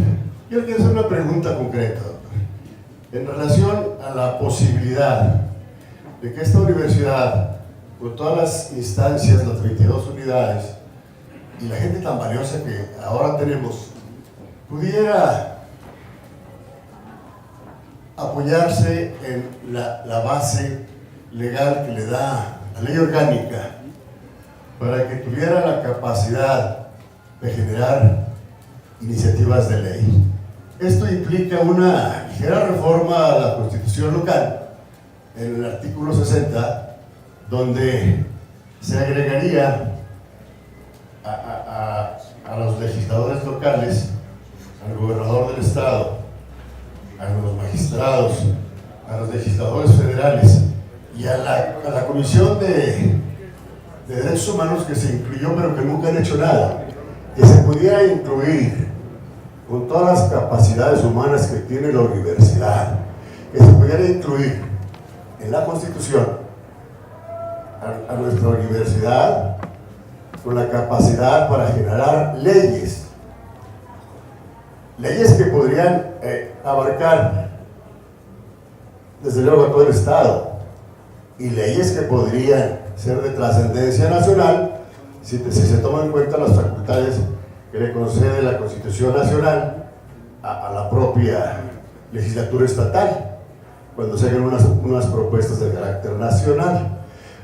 Si la respuesta es afirmativa, doctor, me gustaría encontrar en usted, porque sé que tiene la capacidad y el empeño de ser afirmativa, y creo que sí lo es, la capacidad, y la universidad hemos desaprovechado.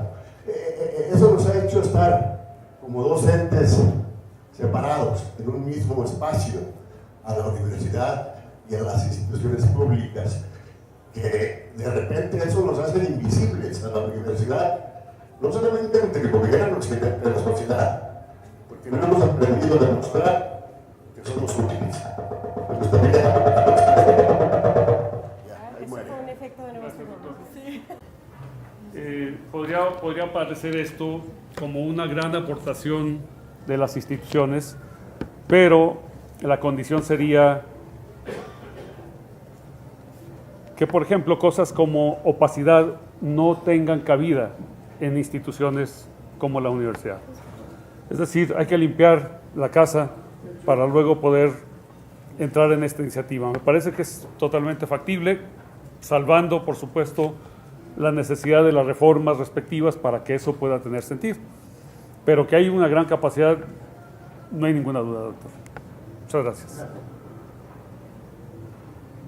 Bueno, gracias, doctor. Había otra...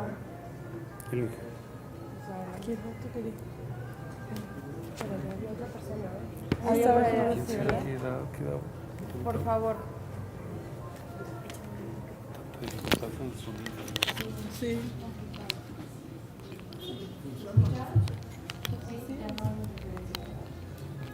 Vamos a intentarlo. Gracias. Soy Gilberto del Real.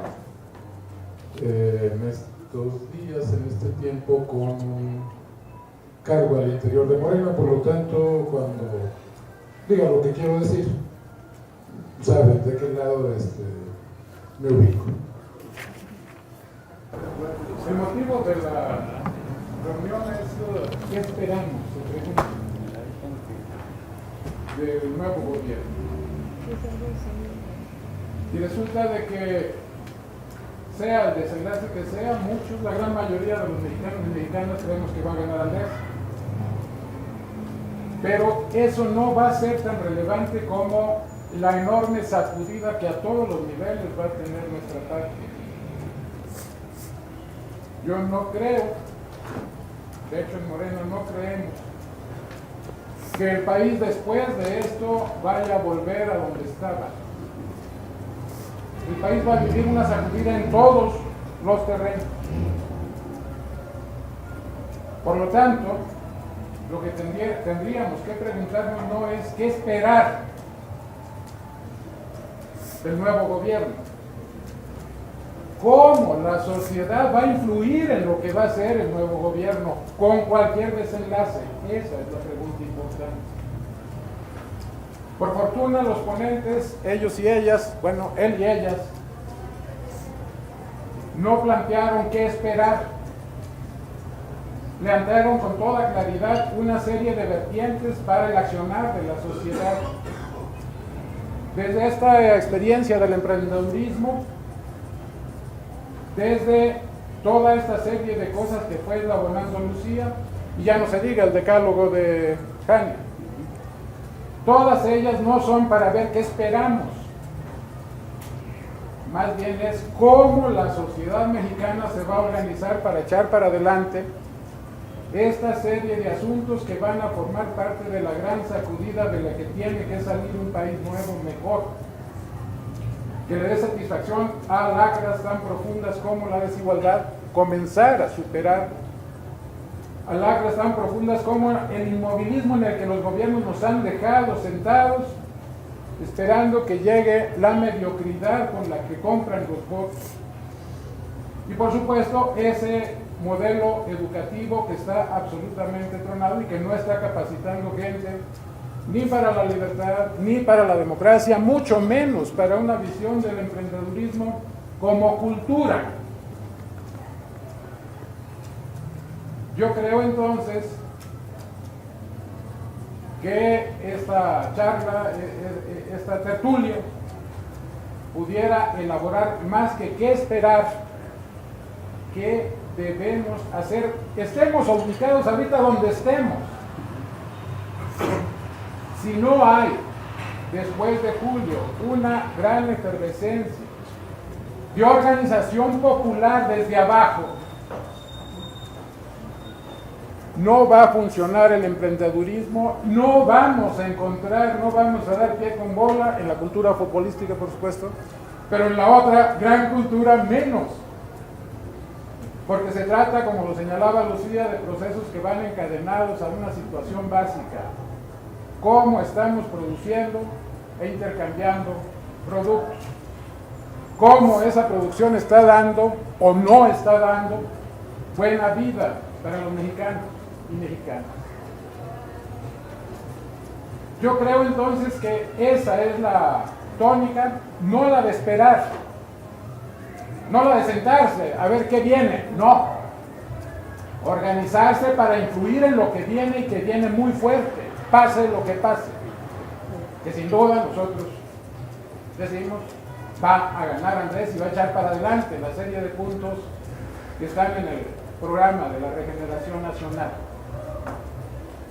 Pero aún en el esquema de triunfo de esa visión, de ese programa, ¿a poco la corrupción se va a resolver si la gente sigue dejando correr y espera?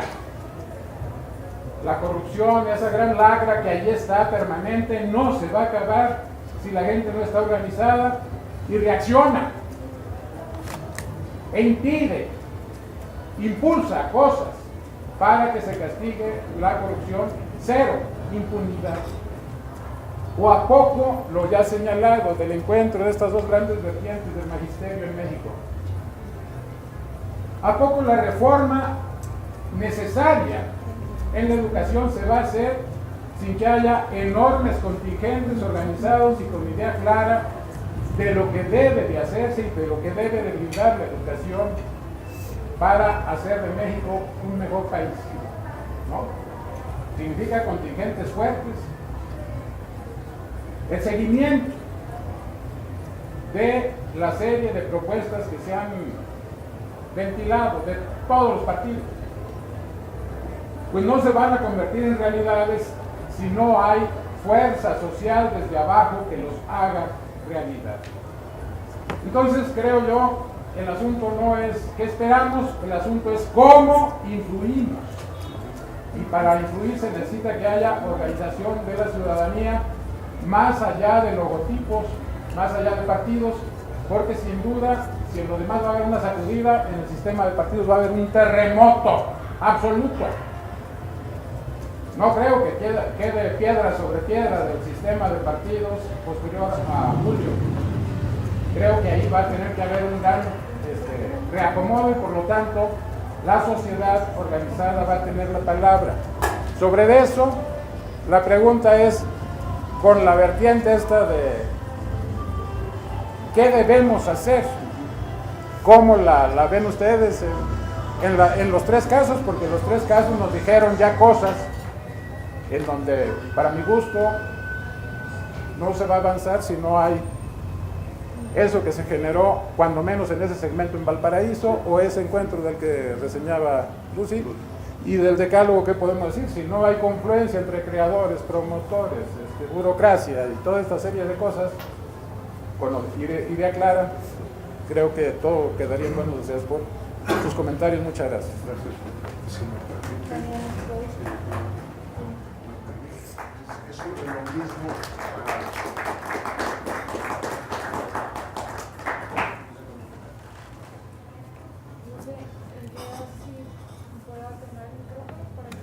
Sí.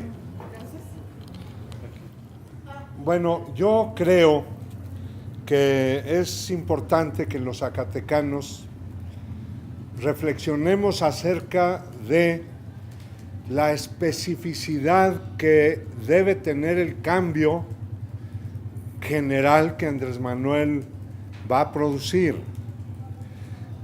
¿Cuál es nuestra especificidad? Es obvio que Zacatecas no es Oaxaca o Chiapas o Tabasco. En Tabasco van a votar por Andrés aparentemente el 70% de los electores. La Ciudad de México el 64%. Acá probablemente ande en los 40 y tantos. Somos sociedades distintas y, a mi juicio, nosotros debemos de, por primera vez al inicio de un mandato presidencial, ponernos de acuerdo acerca de cuáles son las prioridades que el gobierno de la República debe asumir para el desarrollo de nuestro territorio y de nuestra población. Hay una aclaración que es importante hacer. La reforma constitucional que modificó el día de la toma de posesión de 1 de diciembre a 1 de octubre, esa es una reforma constitucional que va a surtir efecto para el presidente que entra. Esto es, el presidente saliente, Peña, no va a haber modificado su mandato. Él fue electo en el 2012 por 6 años. Tomó posesión el 1 de diciembre y terminará el último de noviembre de este año. Y Andrés Manuel tomará posesión, supongo que así va a ser, por las encuestas, tomará posesión el 1 de diciembre y gobernará 5 años, 10 meses, hasta octubre del 2024. Entonces, ¿qué tenemos que considerar? Peña ya envió un esbozo del presupuesto para el 19. Eso lo tiene el Congreso desde el mayo. Los nuevos diputados y senadores entrarán en funciones el 1 de septiembre. Andrés Manuel será presidente electo. En esas condiciones habrá un Congreso que reciba formalmente mensajes del presidente en funciones, Peña, pero que podrá recibir información, mensajes informales del presidente electo. Esta circunstancia va a existir septiembre, octubre y noviembre, 3 meses de dualidad. Si Morena y aliados tienen mayoría, entonces hay que esperar que ese proyecto presupuestal que Peña mandó, pues va a tener que ser modificado de manera importante para que entren ya las prioridades del nuevo presidente. Porque si no es así, se va a echar el 19 con el presupuesto del presidente saliente. El problema es que el pueblo de Zacatecas nunca ha presentado proyectos integrales de desarrollo. Hemos presentado, a veces más y a veces menos, propuestas específicas. Que queremos que pavimenten la carretera de Jerez a Guadalajara. Pero no se habla del desarrollo regional de esa parte de Zacatecas. O podríamos hablar de la presa de allá de Jiménez del Teul.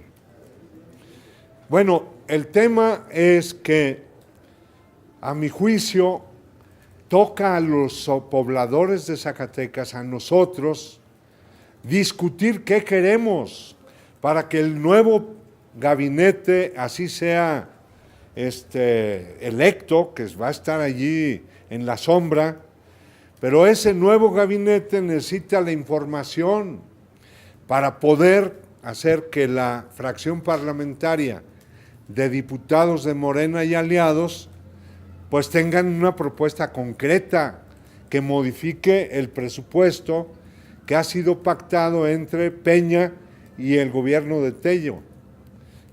Digo pactado entre comillas, porque a fin de cuentas es simplemente lo que allá se les ocurre en el centro y lo que a bien puedan otorgarle a una entidad con poco peso político y demográfico. Entonces, por esas razones, yo creo que las propuestas que aquí se hacen deben adquirir un formato que impacte el presupuesto. Esto es, por decirles algo, todo este proyecto yo diría, de economía social y participativa del que nos hablaste, o del que podíamos hacer en las cuestiones culturales con todos los creadores y gente, promotores de la cultura. Todo eso, ¿dónde entra? ¿En cuál ramo de la administración pública? Para que en el presupuesto ya se pueda reflejar y no perder tiempo. ¿verdad? En todo caso, las propuestas que aquí hemos escuchado, pues finalmente podemos estar una tarde ya para darles un formato adecuado y someterlos a consideración de más gente de Zacatecas para ver cuánta gente estuviera de acuerdo en firmar eso para llevar al gobierno electo y sobre todo a los diputados y senadores que ya van a estar en funciones a partir del 1 de septiembre. Entonces, yo no es pregunta, sino solo pedirles a los ponentes que a ver si le damos una formulación adecuada para que no haya duda en los legisladores acerca de qué queremos, ¿verdad? Sobre todo que ese amor que nos puedan expresar, pues se refleje en el presupuesto, porque si no todo es puro discurso y no va a haber nada tangible para Zacatecas, pienso yo, ¿verdad? Esa sería mi idea y en el fondo eso es lo que está motivando estas tertulias. Ver si para fines de julio, ya pudiéramos tener nuestras 20 prioridades, ¿verdad? Que pudieran ser la materia prima de trabajo para nuestros legisladores federales. Yo creo que eso también puede ayudar si lo hacemos aquí, ciudadanos, sin tomar en cuenta banderas partidistas. Sí podría ser que los partidos, sobre todo los partidos locales o los propios grandes partidos, los que sobrevivan del terremoto que viene el 1 de julio, pues que esos partidos tengan un papel con cosas trascendentes que les pedimos los zacatecanos. Ese sería un poco el horizonte del que yo esperaría que lo compartamos. Creo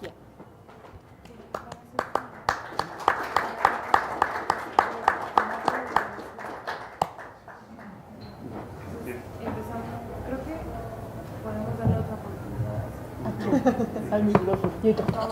Muchas gracias, muchas gracias al tío Gilberto y al tío Cárdenas. Miren, la Unión Europea, ya me han dicho que tengo mucha tendencia a eso, pero a mí me parece interesante porque tiene cosas que creo nos vienen bien. Ha estimado que el valor de los servicios ecosistémicos de la Unión Europea alcanzan el volumen de 300.000 millones de euros. Ojalá se puedan imaginar por 20 qué significa eso. 22. Bueno, fíjense que hace 15 días fuimos invitados por el Hermosillo, Sonora, a un foro muy interesante. Hermosillo dice, bueno, nosotros sabemos que fuimos grandes productores de carne de gran calidad, agricultores de productos de exportación, pero llegó el asunto de la Ford y se nos olvidó un poco la parte agropecuaria. Y vivieron bien, creció Hermosillo y toda la costa de Hermosillo bien. Pero ahora llega este señor Trump y les dice, ¿saben qué? Pues la Ford va un poco para abajo y rápidamente Hermosillo llama a un foro, nos invita y se trata de discutir qué hacer. Ya. Y ahorita Sonora está metido en eso. Entonces, bueno, ¿vienen complicaciones en el área automotriz? Sí. Bueno, a ver, los ganaderos, los agricultores, ¿qué tenemos que hacer para volver a lo que ya sabemos hacer? Buena agricultura y buena ganadería. Pues no están esperando a qué pasa el 1 de julio. Ellos ya están actuando. Pero hay una cosa muy importante. Yo pregunté qué peso tenía en lo que se estaba haciendo el gobierno de Sonora. Y me dijeron, la señora es muy respetable porque hasta ahora sus actos han sido totalmente transparentes. Ayer leía el precio finalmente que yo buscaba. ¿Cuánto le pagaron a las personas que perdieron sus terrenos o los dieron en concesión, no sé, para ahora esto de Mazapil? Y decía ahí un señor, pues nos dieron 50 centavos por metro cuadrado, 5,000 pesos la hectárea. Bueno, si uno ve agrícolamente hablando la productividad de ese suelo, probablemente uno dice, bueno, 5,000 pesos está bien, pero sobre ese suelo no se contabilizó el valor de los servicios ecosistémicos. ¿Cuánto vale una palma, un huizache, un mezquite que ayuda a que tengamos este clima aquí en Zacatecas? Eso no se ha valorado. Zacatecas no ha entrado, como Michoacán lo está haciendo, en el problema de, oye, ¿qué estamos haciendo con el agua? ¿Cuánto vale un litro de agua traerlo de la presa de Milpillas hacia acá? ¿Cuánto beneficio va a tener la ciudad de Zacatecas después de que esa obra esté operando? ¿Y cuánto de eso? ¿Cuánto vale ese beneficio? Agua para la vida. ¿Cuánto le vamos a dar a la gente de Milpillas? ¿No? ¿Muchas gracias o qué? No, es que ahí está la parte injusta del asunto. No se les da el valor justo de la tierra, no solo desde el punto de vista agrícola, sino de la contribución a la cantidad y calidad de los servicios ecosistémicos. El aire, los paisajes, los pájaros, las lagartijas, lo que vea, pero todo eso es vida y eso no se toma en cuenta. Entonces, yo creo que son cosas que no podemos soslayar y que necesitamos poner en esa agenda. Es decir, no es Zacatecas, no es Sonora, es todo el país que necesita entrar en esta cultura de la revaloración y protección de los servicios ecosistémicos.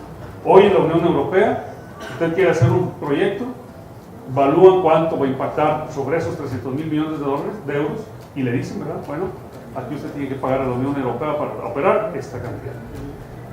El agua, por supuesto, es un factor determinante. En términos de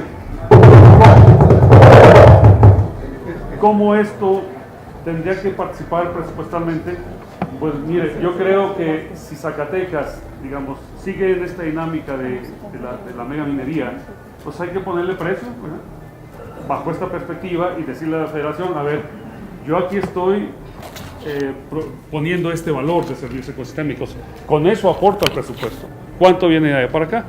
Porque hasta ahora solo nos dicen, es que Zacatecas solo recibe de la federación. Hay que decir, aquí hay un aporte en los servicios ecosistémicos y este es el valor. Y lo sabemos hacer, ingeniero. Pero yo no entiendo por qué mejor nos invitan a Sonora y nos dicen, venga a valorar los servicios ecosistémicos que fueron afectados por el derrame de la mina en el río Bacanuchi, y aquí pues se nos ignora. Muchas gracias. Gracias. Sí, así sin micrófono. Con respecto, me parece muy interesante la pregunta de Gilberto del Real. Es verdad, yo creo que ese es el punto clave, ¿verdad? Que no asumamos que la cosa es de arriba siempre y si no se hace nada abajo, evidentemente no pasará nada. Además, en Zacatecas tenemos esta condición peculiar de que, aunque desde mi perspectiva el gobernador ha sido respetuoso, al menos en lo público, de cómo va el sistema, cómo va la elección, gente muy cercana a él, creo que ha tenido incluso un tono, ha hecho expresiones políticas, además en un tono, en mi opinión, muy poco afortunado, porque pues con esa gente tendrá que trabajar más adelante, ¿no? Entonces eso yo creo que de por sí nos mete ahí como en un problema, que para eso es la política y se resolverá, tampoco es nada grave, pero sí creo que haya que aterrizar. Efectivamente creo que las cosas van a cambiar en cualquier desenlace. A mí me parece, y lo digo, creo objetivamente, que si el desenlace que apuntan las encuestas es el que se da, probablemente tengamos un escenario en el que a unos les parezca que el cambio de rumbo, insisto, no de ubicación, que plantea López Obrador será muy menor a lo que se espera, y probablemente para muchos es muchísimo más de lo que quisieran, y tendrá que conciliar con esas dos cosas. Yo lo que esperaría de todos es que que participemos, que hablemos, que digamos, que nos manifestemos, que nos organicemos en cualquier escenario y que lo hagamos sobre todo dándole un cauce pacífico y efectivo, lo cual a veces parece en contradicción a ambas cosas. Si el escenario fuera otro, yo veo la cuestión, y ahí es donde reitero que creo que objetivamente todavía más complicada, porque a mí me parece que hay muchas cosas de los últimos meses incluso que en otros momentos ha causado mucho enojo social y que ahorita pareciera que no. Por ejemplo, el precio de la gasolina, que en año y medio ha subido 5 pesos en un año. Ya, y yo no he visto las reacciones que vi hace unos 3 años, cuando se tomaban gasolineras y se ponía a todos los automovilistas, había manifestaciones, etcétera. Porque en ese entonces se daba si nos subían 8 centavos y hoy no se da si nos suben hasta 5 pesos. Me parece a mí que hay un gran porcentaje de la población que tiene sus expectativas y sus esperanzas, que lo digo sin cursilería, puestas en el 1 de julio. Y que si esa elección no resulta como algún sector quiere que resulte, probablemente vaya a haber otra forma de manejar ese enojo político o ese interés de participación. Sé que les ha sonado a un sector como amenaza, pero no, ahora sí que no es amenaza, es advertencia por lo que veo, porque en este país, aunque muy probablemente esto venga desde el poder, ha habido saqueos en este país, ya ha habido guerrillas en este país, ha habido muchas formas de... hay plantones, etcétera. No me parece que la gente vaya a estar muy tranquila después del 1 de julio, si es que no se hacen las cosas correctamente. Y seguramente gane quien gane, habrá enojo, ¿verdad? El punto para mí, lo central sería darle un cauce, insisto, pacífico y efectivo para esas desavenencias que seguramente se darán, gane quien gane. Y con respecto al otro comentario del ingeniero Cárdenas, me parece muy interesante lo que dice. Creo que es una muy buena idea, porque además que creo que es mucho, como decía Gilberto, pues no se pueden dejar ni en manos del gobernador y ni siquiera de los diputados. Eso tendría que ser una cosa de todos, ¿verdad? Generar estos proyectos y estos programas que dice. Hay una cosa que tiene Morena que yo esperaría que hiciera las cosas distintas, aunque la verdad nos han salido de chile, de dulce y de manteca, ¿verdad? El asunto de hacer las plurinominales por tómbola, que es muy polémico, ha llevado a gente que de otra manera nunca hubiera llegado. También hay unas que se cuidan para los grandes intelectuales o para las cúpulas incluso, ¿no? Pero pienso, por ejemplo, en Araceli Damián, en mi opinión, excelente diputada y que llegó, y que hace un gran papel, pero que a lo mejor es difícil que en lo electoral, sin la marca, llegara. Me parece a mí que los plurinominales tienen ese doble compromiso, porque si están en ese cargo, es, a diferencia de cómo funciona ahora nuestro sistema, no es por su persona, o es por su persona, pero no por lo que son, sino justamente por lo que no son élite. Y eso, si adquieren el compromiso, que yo espero que lo adquieran, algunos de ellos al menos, de ser, no de encumbrarse, no de estar ahí para convertirse en cúpula, sino justamente para continuar siendo de los de abajo y siendo el articulador de esto, pues entonces tendremos quien sea el portavoz de eso, más allá de los intereses incluso personales, porque también es un ámbito en el que se da tristemente mucha mafia, ¿no? Incluso en los pintores y en esto, pues se privilegia siempre al pariente. Ojalá en los plurinominales, y a lo mejor estoy aquí comprometiendo públicamente, sean ese portavoz de eso. Yo lo que no entiendo es por qué no han postulado a Lucy como candidata a diputada. Preferiría votar 1000 veces por ella que por ciertas candidatas que hay ahorita, la verdad. Gracias. Sí. Yo concluyo rápidamente, gane quien gane, los que estamos involucrados en procesos creativos, en procesos de promoción y difusión de la cultura, en conservación de monumentos históricos, artísticos, arqueológicos, gestores culturales, vamos a seguir haciendo lo mismo, porque estamos en esto porque nos apasiona realmente. Es decir, gane quien gane, no va a marcar una diferencia de manera inmediata. Eso lo tengo muy claro, porque el cambio no va a ser mágico, no puede ser mágico, no puede garantizarnos que de un día para otro cambien las cosas, sobre todo cuando tenemos un sistema tan corrupto como el que tenemos, con vicios tan ancestrales y deleznables por igual. Lo que nos queda, creo yo, como comunidad artística y cultural es organizarnos localmente, estatalmente, para para promover, por ejemplo, una mejor relación entre artistas, creadores e instituciones. Tenemos que seguir trabajando para organizadamente propiciar que las condiciones sociales y de seguridad de los artistas sean las óptimas, porque muchos de los creadores en Zacatecas no tienen seguridad social. Si se enferman el día de hoy, no tienen la manera de pagar los gastos que necesitan. Casos hemos tenido muchos. El último de ellos, por ejemplo, fue el maestro Juan Nava, y que pese a que tenía seguro social, la enfermedad simplemente rebasó sus posibilidades económicas, y a mí no me gustaría que hubiera un solo artista más en Zacatecas que tuviera que padecer por ese tipo de condiciones de pobreza y de injusticia social. Creo yo que nos tenemos que organizar para eso y para mejorar canales de distribución más eficientes que le ayuden a los artistas a vivir dignamente de su trabajo. Eso independientemente de qué candidato gane. Creo yo que la participación de la sociedad, de los artistas de manera organizada, pueden propiciar más rápidamente un cambio que el simple hecho de que cualquiera de los candidatos gane. Entonces, con esto termino yo. Bueno, pues entonces, siendo las únicas preguntas, pues damos por clausurada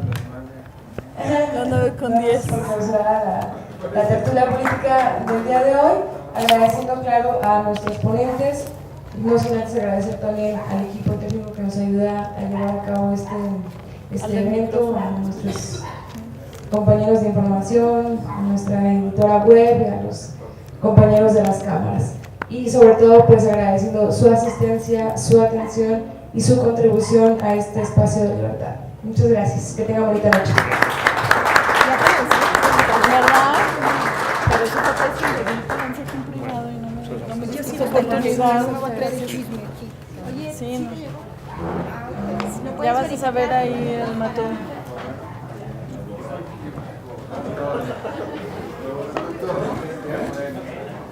Gracias. No, gracias a ti. Andrea, ayúdame a desmitificar a Gloria Álvarez, por favor. La Jornada Zacatecas TV, un espacio de libertad.